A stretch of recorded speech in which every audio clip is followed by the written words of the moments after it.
Nvidia just dropped the highest scoring open-weight AI model ever built by a US lab, and they published the recipe. Welcome to AI News in a Minute, brought to you by Tavis, the future of interactive video. I'm Jerome W. Duwald. This is Monday, June 8th, 2026. In AI News today, Nvidia just released Nematron Ultra, and it's the highest scoring open-weight model ever built by a US lab, hitting 48 on the Artificial Analysis Intelligence Index.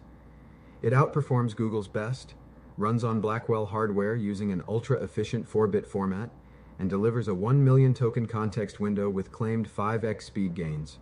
The weights and training recipes are fully public. Nvidia isn't just selling chips, they're now setting the open model benchmark.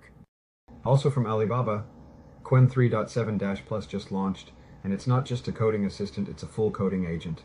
It writes code, calls tools, runs tests, and iterates until the job is done, handling everything from front-end prototyping to complex software engineering autonomously.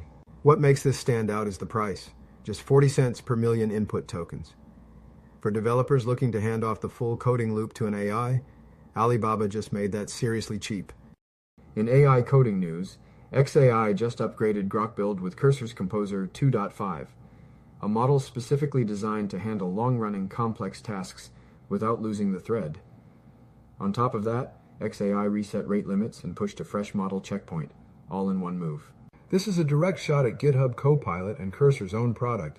The coding assistant space is getting crowded fast, and xAI is making sure Grok Build has a seat at the table. In AI business news, the discount era is officially over. Anthropic just logged its first profit. Microsoft pulled Claude Code licenses because token costs were blowing up their budgets.